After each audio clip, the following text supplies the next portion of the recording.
Hello, everybody. This is D again. Uh, I'm back with a new video. Today, I just came from acquiring some new drum equipment, which made me decide to do a video on doing just that. If you're like me, you don't have the cash sitting around to spend on new equipment and those sorts of things. So what I've done is figured out a way to get the stuff that I want or need at the cheapest price possible. Now, I'm sure everybody was, thought, I need X drum equipment or drums themselves or whatever. Has gone out, looked at Amazon, looked online, eBay, and those sorts of things. Uh, the most effective way that I have been able to uh, acquire drum equipment is through bartering, actually, on Craigslist.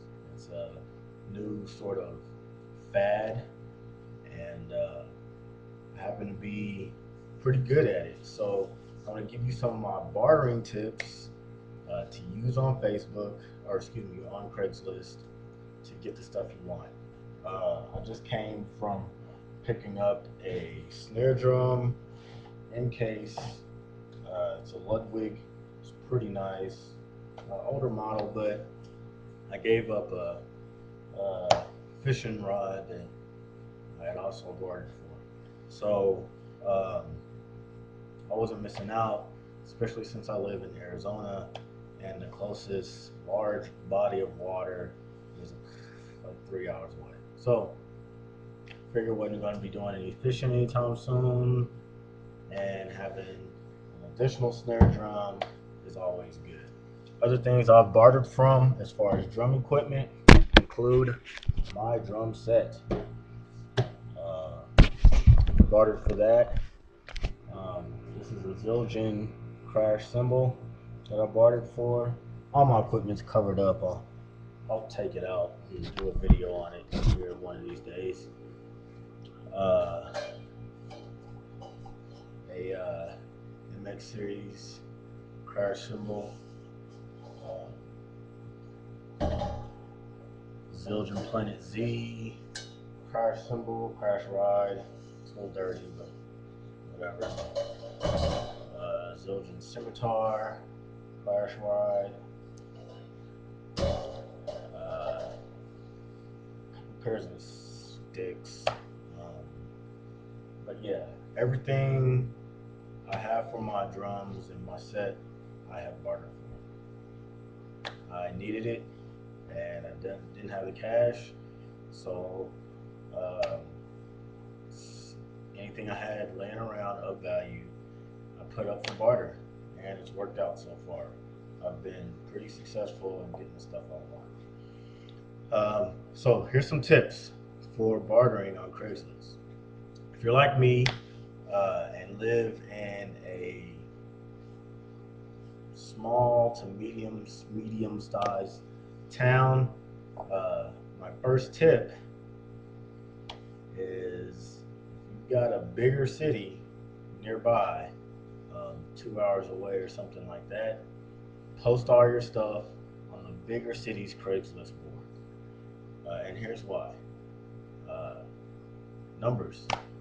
There are going to be more people looking at your posts, and the possibility of someone seeing what you have to offer and having what you want uh, is going to be a lot higher. I live in tiny little Sierra Vista, Arizona. If you've got a map, uh, go to the bottom of the map uh, with a magnifying glass, and you may be able to find us.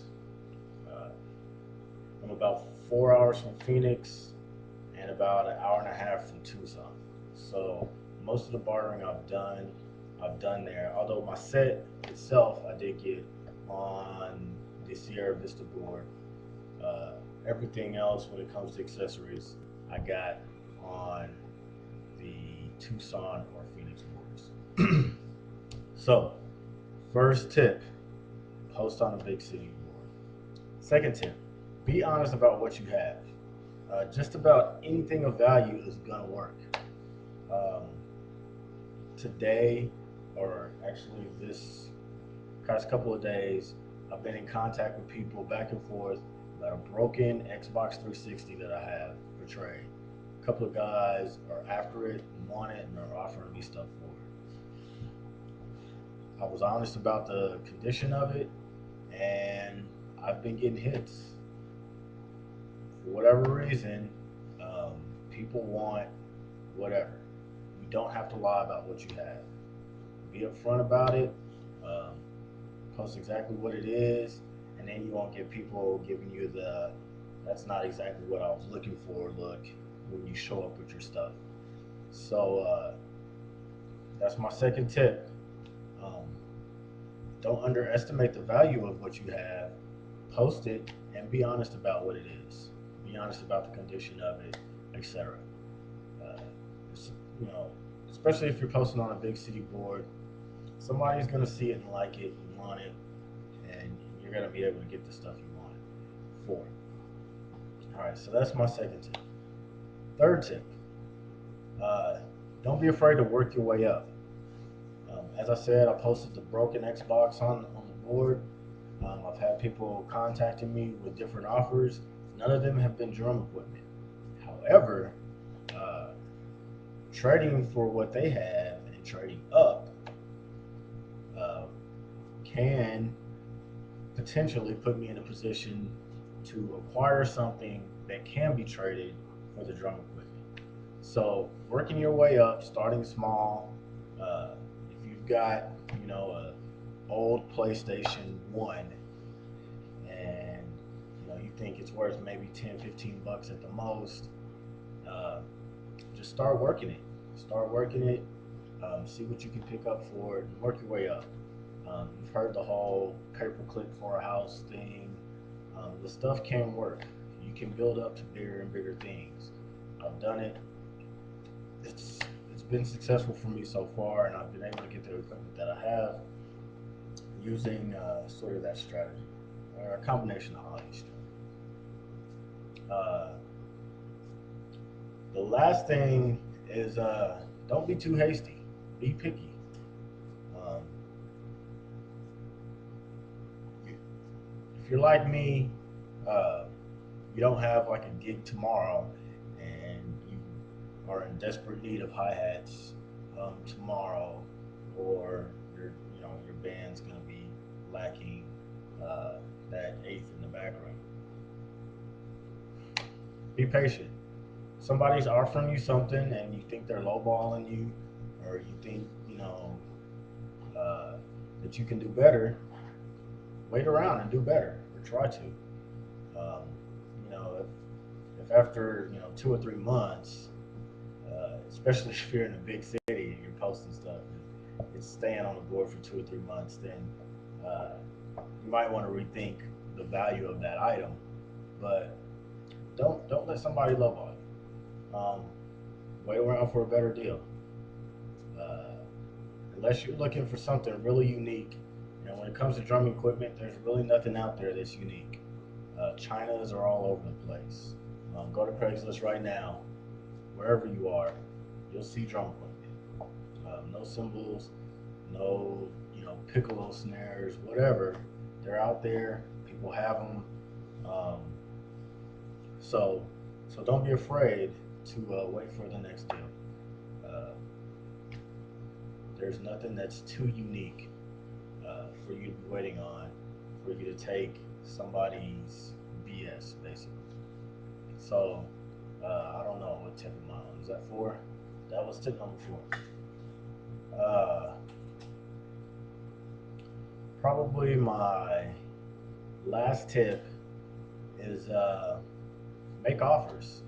A lot of people will put cash only, um, you know, give you a price and say it's firm. Uh, I've been able to make deals with some of these people. contact them, shoot them an email. All they can do is say no.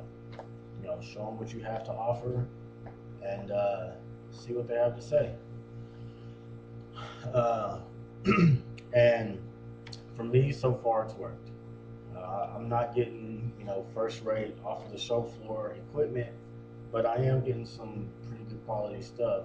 And for someone like me who is, up and coming, trying to get their skills and build up their skills, while at the same time building up their equipment, it's been working out beautifully. So, um, you know, uh, that's just a way, uh, another option available to you. Like I showed you the cymbals, the snare that I got today. Um, I've got, I have two kick pedals right now, additional ones in addition to the one that came with my set that I picked up through bartering. Um, I like, you know, it's available to you. Whatever you need, you can get it if you're diligent and you have a little negotiating skills. It can work out. So that's an option out there for you. Uh, like I said, I'm posting stuff video wise that can help people in a similar situation to mine. I'm not the type of person with a huge budget that can go out there and just, spend 2, 3 grand, 2, 3 grand on a brand new Pearl Super Export um, Monster Champion Series drum set. But I have been able to dig out some crap out of my garage, barter it on Craigslist, and you know, start small. And if it takes, getting like I did, uh, a somewhat entry level drum set, and doing stuff like replacing the heads, and Evans G1 and G2 heads, pretty nice heads, replacing stuff like the cymbals and the um, to to give your to sort of remodel a lower end set. Hey, do what you got to do. Um, just an option for you. It's worked out for me, so it may work out for you. God bless. Signing off.